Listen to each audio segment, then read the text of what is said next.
Manufacturing system is a highly established mechanism of developing drug medicines, but in practice,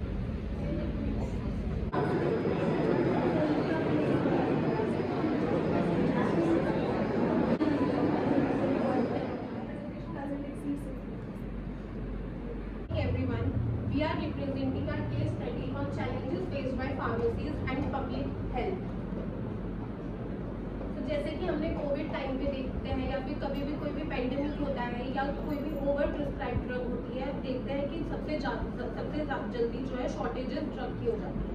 ऐसे ही हमने कुछ facts पढ़े थे, जैसे कोविड-19 के टाइम पे हमारी ड्रग्स की शॉर्टेज होती जा रही थी, जिसकी वजह से जो ब्लैक मार्केट था वो ग्रो कर रहा था। फॉर एग्जांपल अगर हम यहाँ पे कोई सा भी एग्जांपल लेते हैं, अगर ऑक्सीजन सिलेंडर था, अगर उसका नॉर्मली रेट $80 था, लेकिन पेंडेमिक के टाइम पे उसकी शॉर्टेज होने की वजह से उसका रेट डबल हो जा रहा था या उससे भी ज़्यादा बढ़ जा रहा था, जिसकी वजह से ब्लैक मार्केट हमारी ग्रो कर रही थी। फिर ऐसे ही हमारा अफ्रीका और साउथ ईस्ट एशिया में हमने देखा था कि जो एंटी मलेरिया ड्रग है उसकी शॉर्टेज ज़्यादा हो गई थी। 26.7 अफ्रीका में, 21.4% जो है साउथ ईस्ट एशिया में एंटी मलेरिया ड्रग्स जो थी उनकी शॉर्टेज हो गई थी, जिसकी वजह से जो ट्रीटमेंट था या फिर जो भी मेडिकामेंट्स थे वो सप्लाई नहीं हो पा रहे थे। इसी की वजह से जो है कुछ इम्पैक्ट्स पड़े थे एसेंशियल मेडिसिन पे। उसके 3 रीजन हो सकते हैं: medical rationing, increase health care cost और पोटेंशियल ट्रीटमेंट डिले। अब जैसे अगर हमने ये देख लिया कि एक जगह पे सप्लाई ज़्यादा हो रही है, तो उसी टाइम पे दूसरी जगह सप्लाई कम हो जाएगी, तो इससे ये हो गया था कि हम ट्रीटमेंट किसको दें और किसको ना दें। उसी की वजह से जो है हेल्थ कॉस्ट बढ़ जा रही थी। अगर हमारी ड्रग शॉर्टेज हो जाती है तो हमें ऑल्टरनेटिव ट्रीटमेंट लेना पड़ता है या कोई और थेरेपी यूज़ करनी पड़ रही है, जिसकी वजह से हेल्थ केयर कॉस्ट बढ़ जा रहा था और जो ट्रीटमेंट है वो डिले हो जाती थी। ड्रग शॉर्टेज के कुछ फैक्टर्स थे। सबसे इम्पोर्टेंट फैक्टर्स था कि इंक्रीज डिमांड, कि अगर कोई भी ड्रग है वो बार बार प्रिस्क्राइब हो रही है या फिर पेंडेमिक का टाइम चल रहा है, तो उसकी वजह से कोई भी जो ड्रग है उसकी डिमांड बहुत ज़्यादा बढ़ जा रही थी। उसी की वजह से सप्लाई चेन डिस्ट्रप्शंस हो रहे थे। जैसे कि अगर लॉकडाउन लगा हुआ है तो वहाँ पे क्या हो रहा था कि बॉर्डर सील्स हैं, ट्रांसपोर्टेशन फैसिलिटीज़ की वजह से जो भी प्राइमरी सप्लाई चेन्स थी वो डिस्ट्रप्ट हो रही थी, जिसकी वजह से ड्रग सप्लाई नहीं हो पा रही थी। ऐसे हम यहाँ पे इस ग्राफ में देख सकते हैं, जैसे कि डिलीवरी टाइम है, तो यहाँ पे पहले नॉर्मल था, लेकिन अगर पेंडेमिक का टाइम आ रहा है तो ये ग्राफ नीचे जा रहा है। दैट मीन्स कि हमारा डिलीवरी टाइम बहुत ज़्यादा कम होता जा रहा था और यहाँ पे ये शिपिंग रेट बहुत ज़्यादा हाई होता जा रहा था। ऐसी रेगुलेटरी हर्डल्स में अगर पेंडेमिक चल रहा है तो ड्रग की शॉर्टेज है, ऊपर से उसको पहुँचाने के लिए भी बहुत ज़्यादा डॉक्यूमेंटेशन चाहिए, रूल्स रेगुलेशन चाहिए। इसीलिए हमें जो है फ्लेक्सिबिलिटी चाहिए होती है और एफिशिएंसी चाहिए होती है कि शॉर्टेज के टाइम पे हमारी ड्रग इजीली आगे जाए। इसी के लिए हमने कुछ स्ट्रैटेजीज इंश्योर करी है जिससे कि हमारी एसेंशियल मेडिसिन इजीली सप्लाई हो सके। डाइवर्सिफाइंग सप्लायर्स, कि अगर हम अपने सप्लाई एक जगह से न करके उसको डाइवर्सिफाई करें, ग्लोबली करें, तो हमारी जो शॉर्टेज है वो कम होगी या पॉसिबिलिटीज़ है कि शॉर्टेज ना भी हो एक लोकल फार्मेसी में। एमरजेंसी स्टॉक पाइलिंग, कि अगर जो होलसेलर्स हैं या फिर रिटेलर्स हैं उनके पास एक बफर स्टॉक होना चाहिए कि अगर पेंडेमिक का टाइम आता है या ऐसी कोई सिचुएशन आती है कि हमारी ड्रग की स्टोरेज कम होती जा रही है, तो एक जो वो बफर स्टॉक है उसमें से हम प्रोवाइड कर सकते हैं। देन कोलैबोरेटिंग फॉरकास्टिंग, इसमें क्या होता है कि जो इसमें health care providers, pharmaceutical companies और जो पब्लिक है उनको एक साथ कोलैबोरेट करना चाहिए, कोऑपरेट करना चाहिए, जिसकी वजह से ये प्रॉब्लम से सॉल्यूशन हो। Importance of proactive planning and stock filling of essential medication. इसमें आता है हमारा प्री प्लान। प्री प्लान में हमें क्या करना होता है कि हम अपना मार्केट में देखते हैं कि हमें स्टॉक की क्या जरूरत है और उसको प्री प्लान कर देते हैं कि हमें कहाँ से बाय करना है और कितना टाइम लगेगा कि ये हमारे पास तक आ जाए। दूसरा है हमारे में रैपिड रिस्पॉन्स, जिसमें हम हॉस्पिटल्स और अपने क्लिनिकल्स में कॉन्टैक्ट कर लेते हैं ताकि हम अपनी सप्लाई को फास्ट कर सकें, ताकि वहाँ तक हमारा ड्रग टाइम से पहुँच जाए।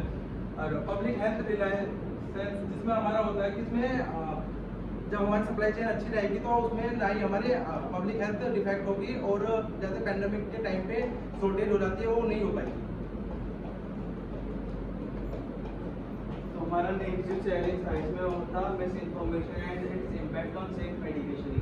तो जैसे कि हम बहुत बार देखते हैं, सब मतलब फार्मेसी फील्ड से यहाँ पे बैठे होंगे, तो हम देखते हैं कि जो फार्मासिस्ट है वो अगर पेशेंट को बताएगा अच्छे से कि उसको जो दवाई है वो कब लेनी है, कैसे लेनी है, किस रूट से लेनी है, जैसे अगर एग्जांपल या तो ओरल सबलिंगुअल कैसे लेनी है, या फिर उसको वाटर के साथ लेनी है, मिल्क के साथ लेनी है, अगर वाटर में तो लूप वार्म है या कोल्ड है या हॉट वाटर के साथ लेनी है, तो ये सब फार्मासिस्ट की एक रिस्पॉन्सिबिलिटी होती है कि उसको बताए।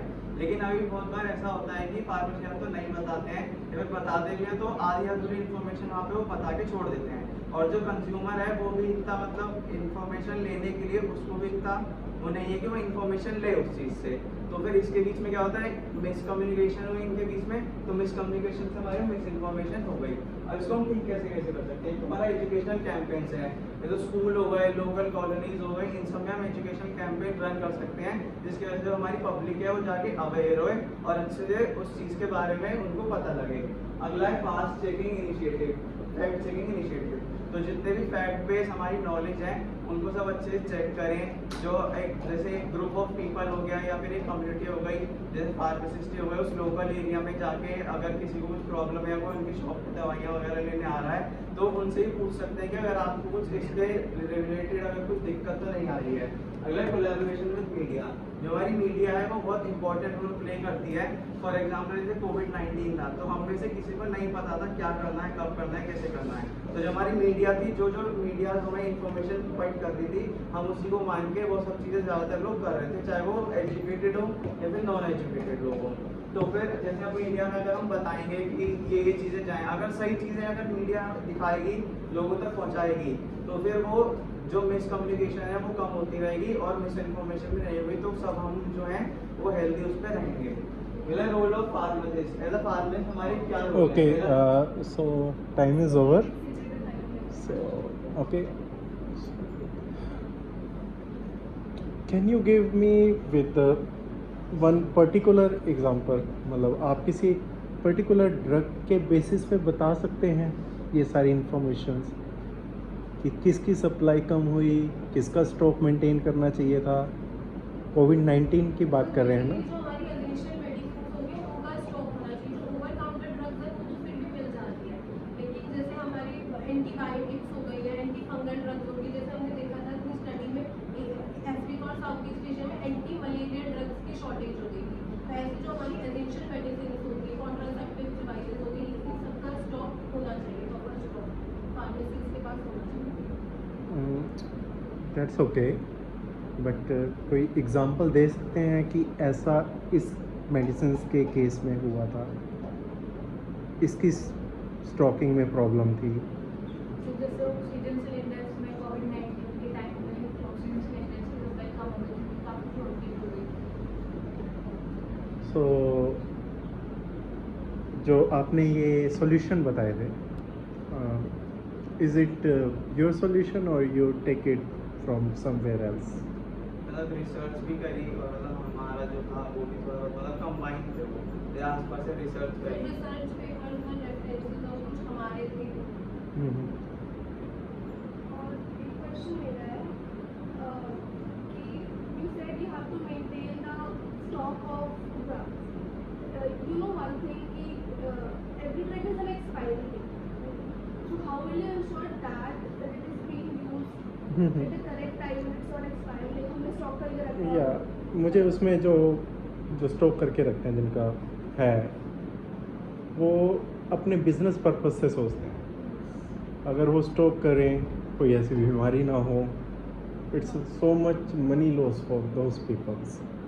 कोई अल्टरनेटिव सॉल्यूशन आप बताना चाहो? वो डाइवर्सिफाई कर सकते हैं ना, कि अगर उनकी एक जगह पे स्टॉक ज़्यादा है और एक जगह पे कम है और उस जगह पे डिमांड ज़्यादा है, तो वो उसको कॉम्बैट करने के लिए वहाँ पे यूज़ कर सकते हैं कि जिधर ओवर स्टॉकिंग हो रही है उससे हम उधर भेजें जहाँ पे एसेंशियल मेडिसिन की नीड ज़्यादा है या डिमांड है। सर अगर फार्मेसी के पास प्रॉपर डॉक्यूमेंटेशन रहेगी तो उनसे उन्हें पता रहेगा कि इस शॉप पे इतना ड्रग शॉर्टेज है या अंडर स्टॉकिंग हो रही है, तो वो जो बफर स्टॉक है वो अपना उस हिसाब से भी वो कर सकता है कि जैसा मैंने बफर स्टॉक रख रखा है और मेरे पास पूरी इन्फॉर्मेशन है कि मेरे जो एरिया में ये फार्मेसीज है वहाँ पे प्रॉब्लम हो रही है, तो मैं वहाँ पे कुछ सप्लाई कर सकता है ना contact.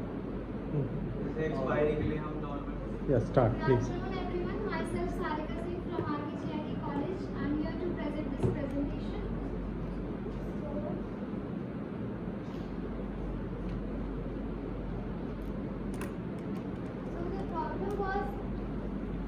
two problems were there: drug shortage and misinformation.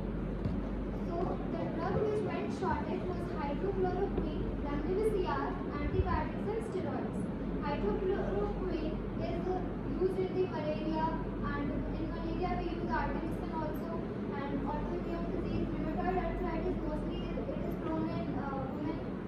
Remdesivir was developed to treat Ebola. Ebola is also the same, similar to corona, where it also developed the symptom of fever, and so that's why it was also used in the corona to treat corona symptoms. And antibiotics, azithromycin, doxycycline were also used to treat secondary bacterial infection, steroids.